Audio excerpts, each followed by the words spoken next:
Halo semua, kembali lagi sama saya. Kali ini saya akan merangkum sebuah film yang berjudul 10,000 atau 10.000 sebelum Masehi yang rilis tahun 2008. Disutradarai Roland Emmerich dan diperankan Stephen Street sebagai Dele, Camilla Belle sebagai Evelyn, dan Cliff Curtis sebagai Tik-Tik.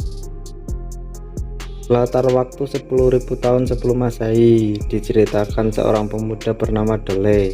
Dia terlahir sebagai salah satu anggota dari suku Yagal, yaitu suku pemburu mamut untuk bertahan hidup. Dele jatuh hati kepada seorang perempuan yang bernama Evelyn. Akan tetapi, Dele kehilangan Evelyn yang telah dibawa segerombolan penculik bersama beberapa anggota suku Yagal yang telah menyerang sukunya. Akhirnya dia ditemani beberapa orang memutuskan untuk menyelamatkannya. Sebelum dimulai ceritanya, di subscribe dan like ya, agar channel ini lebih berkembang. Oke, siapkan kopi dan kita mulai ceritanya. Kita berawal di sebuah pegunungan terdapat suku Yagal. Di sana kedatangan anak yang bernama Evelyn. Dia ditemukan oleh orang suku Yagal di suatu daerah. Ia dibawa menghadap Mother yang mana dia adalah seorang tetua suku Yagal yang memiliki ilmu spiritual dan dapat meramal. Mother menatap anak tersebut dan mengatakan akan datangnya perampok. Mereka menyebutnya setan berkaki 4 yang akan menghancurkan desa, yang akan terjadi pada saat perburuan terakhir. Tapi mereka tidak perlu takut karena pada saat perburuan terakhir akan muncul seorang pahlawan yang akan berpasangan dengan Evelyn, yang mana mereka merupakan harapan bagi suku Yagal yang pada saat itu sedang dilanda krisis pangan karena kekurangan hewan buruan. Di saat yang sama, Dele yang saat itu sedang mengintip merasa tertarik saat melihat Evelyn. Dan itulah awal Dele jatuh hati kepada Evelyn. Mereka pun akhirnya menjadi dekat. Ayah Dele yang saat itu menjadi pemimpin suku memutuskan untuk pergi. One eternity later. Hari perburuan terakhir pun tiba seperti yang diramalkan Mother, yang mana kawanan mamut telah datang. Dalam perburuan ini juga akan ditentukan siapa yang berhasil membunuh mamut berak atas tombak putih yang mana menjadi pemimpin suku selanjutnya dan meminang Evelyn. Perburuan pun dimulai yang dipimpin Tik-Tik.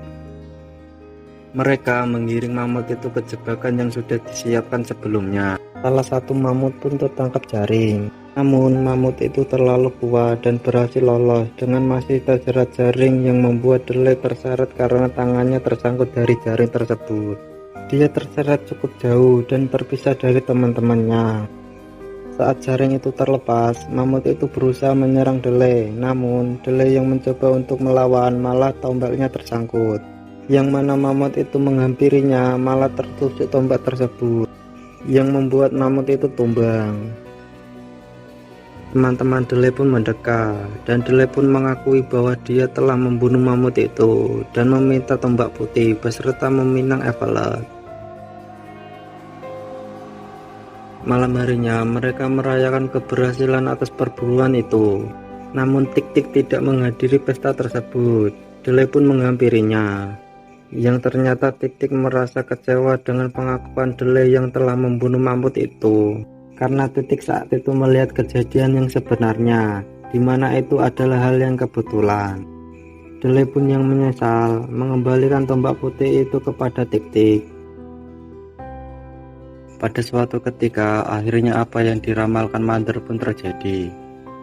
Desa mereka diserang perampok yang mengatasnamakan dirinya setan berkaki 4. Mereka pun melakukan perlawanan, namun kegagalan yang mereka dapatkan.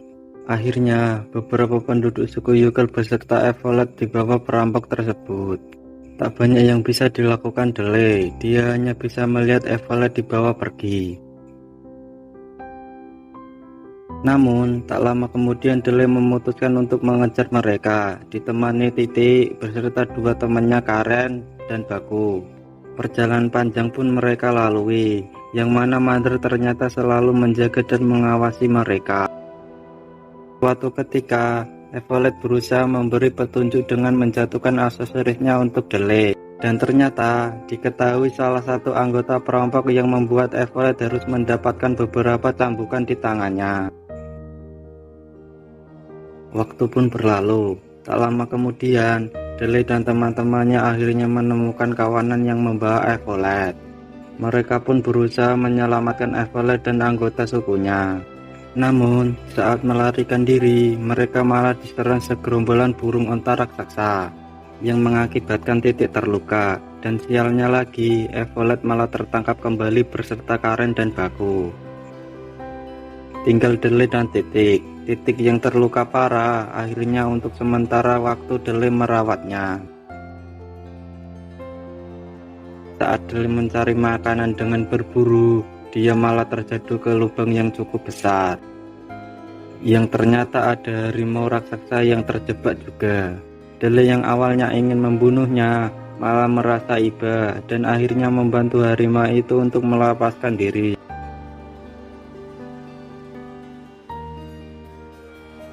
Setelah keluar dari lubang tersebut, Dele kembali ke tempat Titik yang ternyata dia sudah pulih dari sakitnya, dan mereka pun melanjutkan perjalanan. Di perjalanan, sampailah mereka di suatu desa. Mereka bertemu dengan suku Naku yang awalnya akan menyerang Dele dan Titik. Namun, datang seekor harimau raksasa yang akan menyerang mereka. Harimau itu mendekati Dele, yang ternyata harimau itu mengenali Dele yang telah menyelamatkannya. Harimau itu pun tidak jadi menyerang mereka dan kemudian pergi. Pemimpin suku Naku yang melihat itu mengira Dele dapat berbicara dengan harimau itu. Akhirnya mereka pun diterima di sana. Ya, walaupun sebenarnya tidak bisa. Mereka pun disambut di sana. Pemimpin suku Naku memberitahukan bahwa sebelumnya telah datang ke mereka orang yang wajahnya mirip seperti Dele. Setelah mereka saling kenal, Dele dan Titik dibawa ke suatu tempat di mana di sana terdapat lukisan tentang ramalan suku Naku. Menurut ramalan itu, suatu hari akan muncul orang yang dapat berbicara dengan harimau dan akan menjadi penyelamat bagi suku Naku, yang mana sebagian warga suku Nakul di bawah setan berkaki 4 yang sama seperti yang terjadi di suku Yagal. Dan Delelah orang yang ada di ramalan itu. Setelah itu, Titik memberitahukan kepada Dele tentang ayahnya yang pergi. Titik mengatakan bahwa ayahnya pergi tidak melarikan diri, namun mencari tempat yang lebih baik untuk menyelamatkan kelangsungan hidup sukunya. Keesokan harinya, beberapa suku sudah berkumpul, yang mana suku mereka bernasib sama, yang warganya diculik setan berkaki 4. Mereka sudah diberitahukan oleh pemimpin suku Naku bahwa ramalan yang mereka percayai telah tiba.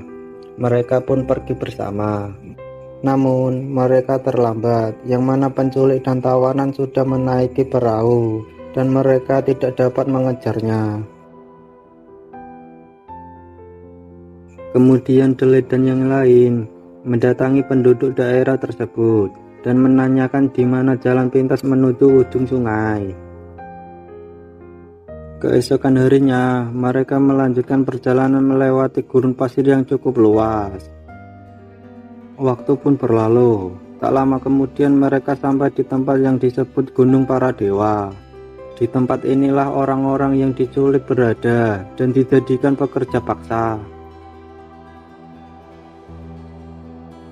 Malam harinya, Dele dan pemimpin suku Naku menyusup ke tempat di mana para pekerja paksa itu dikurung. Dele pun bertemu dengan teman-temannya. Dan di sana juga dia bertemu dengan mantan pelayan dari penguasa tempat tersebut yang disebut Dewa. Mantan pelayan itu memberitahukan tentang suatu yang ditakuti para dewa, yaitu orang yang memiliki tanda Uruwana atau tanda pemburu.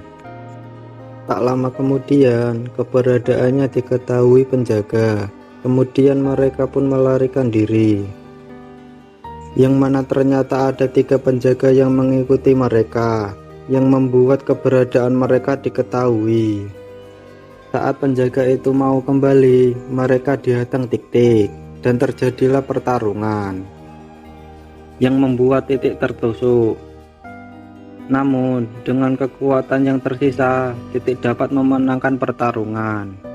Dalam keadaan sekarat, Titik menyerahkan tombak putih kepada Dele, dan tak lama kemudian Titik pun tewas.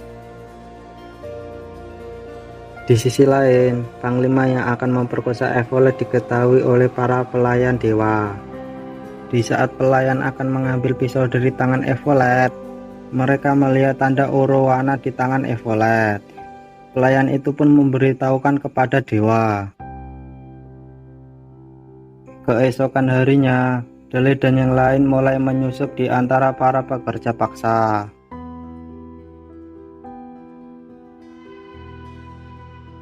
Perang pun dilakukan yang awalnya Baku dan teman-temannya melepaskan para mamut. Beberapa saat kemudian Dele dan yang lain mulai bergerak dan peperangan pun terjadi.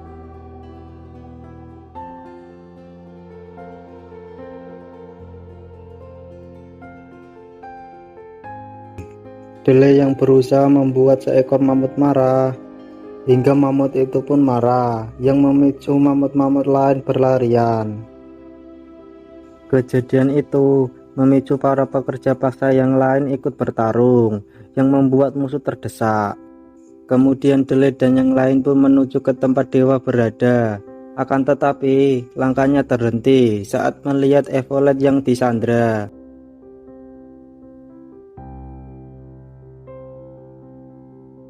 Kemudian yang disebut dewa itu pun muncul. Dewa tersebut memerintah agar Dele dan teman-temannya untuk mundur.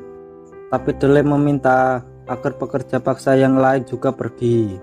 Namun dewa berkata bahwa pekerja yang lain adalah miliknya dan selamanya. Dele yang tidak setuju pun langsung melempar tombaknya ke arah dewa dan mengenainya, hingga terjatuh yang membuat dewa itu pun mati. Yang lain pun menyerang lagi dan menerobos masuk sampai di dalam. Mereka membakar perahu besar yang akan digunakan musuh untuk kabur. Di sisi lain, Dele yang melihat Evolet dibawa kabur Panglima berusaha mengejarnya, yang mana Evolet diam-diam mengambil anak panah dan menusuk Panglima tersebut, yang membuat mereka terjatuh. Evolet yang berlari ke arah Dele, tiba-tiba Panglima yang masih hidup memanahnya. Dele yang melihat Panglima itu pun masih hidup, langsung membunuhnya. Evolet yang sekarat itu pun sudah tidak tertolong lagi, yang akhirnya ia pun meninggal.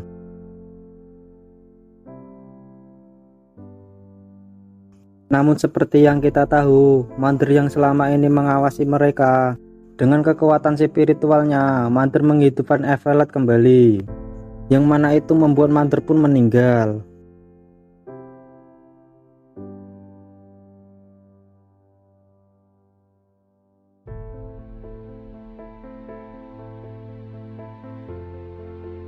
Di akhir film, Dele dan teman-temannya berpisahan dengan suku Naku. Di situ juga suku Naku memberikan bibit untuk mereka tanam agar sukunya tidak lagi kekurangan bahan makanan. Film pun berakhir di mana bibit yang mereka tanam sudah mulai tumbuh.